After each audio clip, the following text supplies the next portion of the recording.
Welcome back, everyone. Recently, we had the great pleasure of looking through a book of medicine compiled from the Hadith of the Prophet of Islam.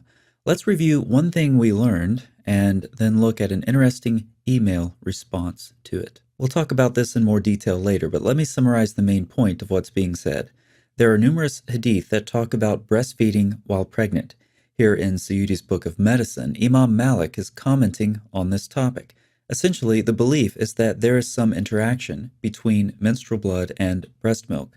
As a result, pregnancy and breastfeeding can't occur together at the risk of injuring a child. Interestingly, this is one of the topics that Muhammad seems uncertain about. He didn't like breastfeeding during pregnancy and wanted to prohibit it, but couldn't determine, observationally, if it caused any harm or not. However, there are certainly reports attributed to Muhammad that prohibit breastfeeding while pregnant entirely. Muhammad said, "Do not kill your children secretly, for the milk with which a child is suckled while his mother is pregnant overtakes the horseman and throws him from his horse." The puzzling part about being thrown down from a horse reflects the belief that corrupted milk can have immediate or long-lasting effects, resulting in someone reaching adulthood, let's say, but being weaker and less able to succeed in feats of strength, for example, in battle.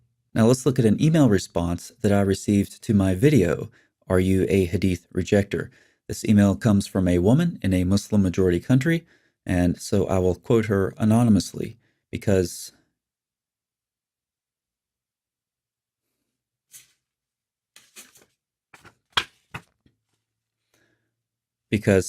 Islam is a religion of peace. I was just watching your video, "Are You a Hadith Rejector?" when you shared this gem about women breastfeeding during pregnancy. Wow, so far, very positive.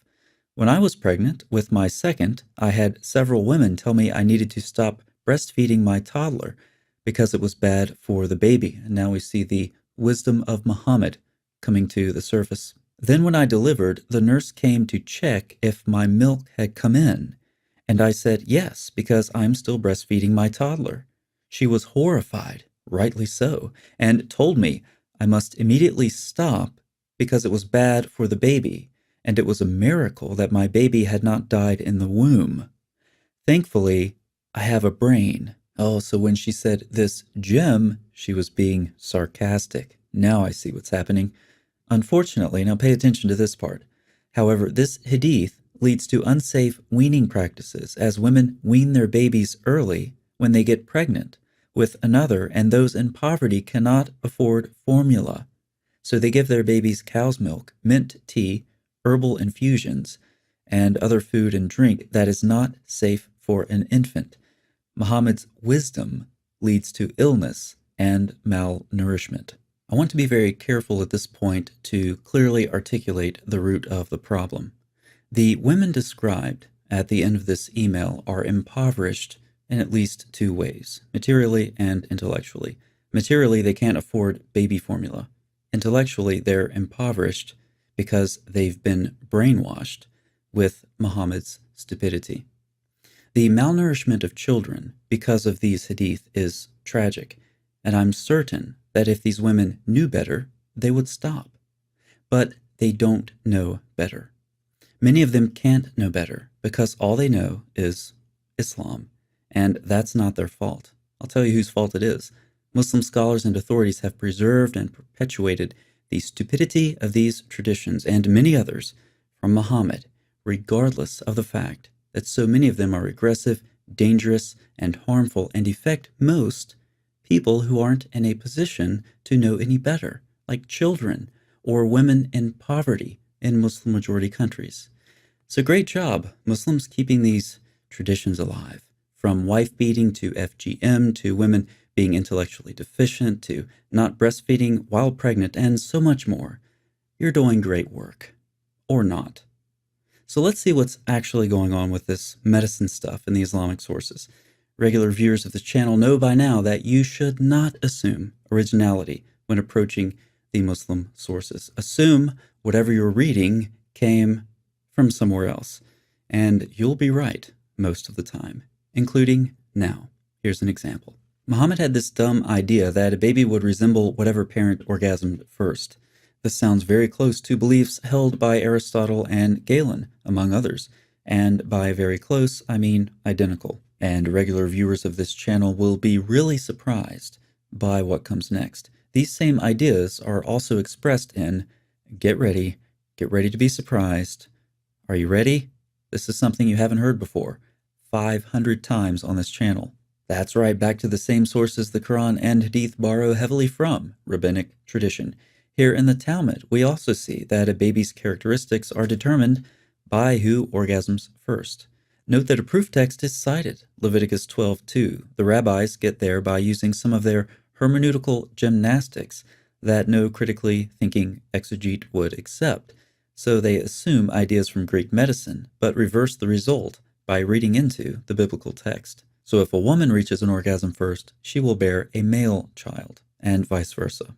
How creative. By the way, these are the same types of hermeneutical gymnastics that the Quran accepts when it borrows from rabbinic tradition elsewhere. This is why, for example, the Quran states that the flood waters boiled during Noah's day. What's wordplay for the rabbis is the word of Allah and Muhammad for Muslims. That quote is so good, I expect to see it in the comments section below. But more on boiling in a second. Let's look at another example that illustrates why you should assume unoriginality in the Islamic sources. According to the Quran, humans are created from spurting water that comes forth from a place between the spine and the ribs. This meshes well with the Quran's view that every living creature was created from water. Two things to notice in Surah 86, water and a place between the spine and ribs. By the way, Muslims who want to try the miracle of reinterpretation for this verse, have fun, but the number of people you can fool with that nonsense is declining substantially these days, so you might want to think of something else. Anyway, the Quran is reflecting beliefs attested in ancient medical texts, where a man's seed is created from moisture accumulated in the body. This moisture undergoes a transformation and is sent to the spinal marrow, where it goes to the kidneys next. So now the next time you're playing trivia with your friends, and the question is, what do the Quran, ancient medicine, backbones, and water all have in common? You'll know the answer. You might want to find some new friends. Funny how Allah's revelation sounds so much like Greek medicine. It's almost as if the author of the Quran just took these ideas and... No, that couldn't be. Let's go back to Muhammad's Book of Medicine, now that you've been primed to know that very little in the Islamic sources is original. We're back to the original quote that we looked at the beginning of this video. Notice this line, which provides one basis for the ridiculous assertions made. The menstrual blood passes to the breasts and is converted to milk. So let's see if you've been paying attention. What two types of sources do you think we can find these same ideas in? Tough question, isn't it? That's right, ancient Greek medicine and rabbinic literature. According to the prevailing theories of Greco-Roman medicine, when a woman became pregnant, this same blood, referring to menstrual blood, was reappropriated by the body in order to feed and form the fetus, and when the pregnancy reached its end, redirected to the breasts and concocted into milk. And from the Talmud, some rabbis believed that menstrual blood decomposes and turns into milk. So now we know where that idea comes from. But wait a second, we might have missed something. Did we just read that blood forms the fetus in Greco-Roman medicine? When a woman became pregnant, this same blood was reappropriated by the body in order to feed and form the fetus. And the Quran talks about humans being formed from a clot as well.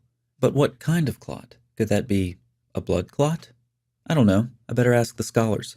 Yep, it's a clot of blood. Well, that's an interesting and a fortuitous coincidence. Now, a few minutes ago, I mentioned boiling. Remember those flood waters of Noah?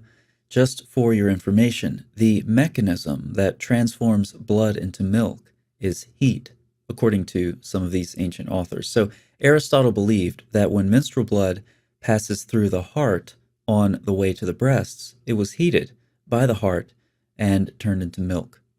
But aside from all that, since menstrual blood and milk are so closely connected in this world of thought, corruption of these fluids is possible and can harm the child. According to Muhammad, Ironically, as we've seen, this hadith actually results in children being harmed, malnourished in the Muslim world. Now let's look at a comment responding to the same video on hadith rejectors. First of all, notice that this person attempts to apply the label given to him by Marxist identity politics. Maybe if he calls me an Islamophobe, it will signal that he is a member of the oppressed and that I should stop criticizing his worldview. On the contrary, anyone who uses this word with me automatically reduces their credibility by 50% if I'm in a good mood, and I'm rarely in a good mood. But on to the defense. I'm criticizing the hadith because the Quran has no fault. This is a defense being used with increasing frequency as the hadith are being rejected. Now, this channel has dozens of videos criticizing the Quran from numerous angles, but if Muslims want to put their blindfolds on, earplugs in, and bang away on their keyboards in the comments section and ignore all of that while proclaiming that the Quran is unassailable, well, that's your choice to keep your head buried in the sand. But everyone else realizes that you should not try to fall back on the Quran when the weakness of the hadith is exposed. Yes, even on and especially on the subject of science. Think about it. The Quran, the book that teaches that humans are made from spurting water that comes from the backbone. That's your defense, Muslims? You want to retreat from the hadith's knowledge of biology to the Quran? Seriously? Okay, have it your way. The Quran doesn't tell us anything specific about breast milk. This makes me as sad as the verses on adult breastfeeding being removed from the Quran, since anything the Quran would have said about breast milk itself would have been equally entertaining. But the Quran gets very close to our main topic for this video, uncomfortably close for Muslims. First, notice the utter lack of nuance, pun intended because we're getting ready to talk about cow's milk. The utter lack of nuance in these verses. Whether it's a woman, a cow, or a bee, the Arabic word is the same, translated belly. A woman carries a baby in her belly. Cows have milk in their bellies. A bee makes honey in its belly. So let's see what Allah is saying about cow bellies in Surah 16. Now, once again, I am not a Muslim scholar, so let's ask the scholars. Help us out, Ibn Kathir. And surely in the cattle is a lesson for you. We give you to drink from what is in their bellies? Between excretions and blood, pure milk, pleasant tasting to the drinkers.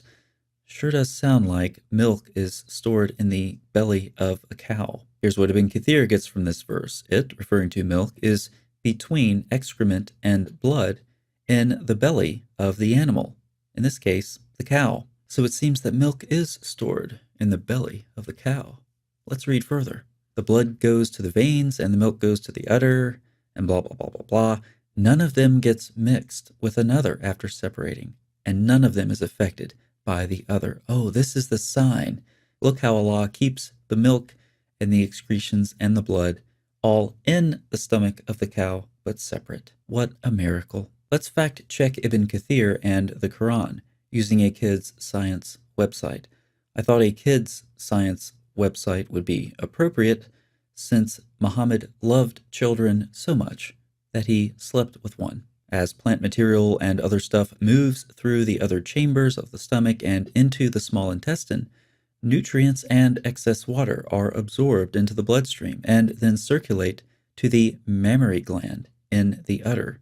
There, special cells combine the nutrients with sugars from the cow's liver to create milk. Also, the milk is made in the udder, which means it isn't stored in the stomach, which means it doesn't actually have to get transported through the body to be dispensed.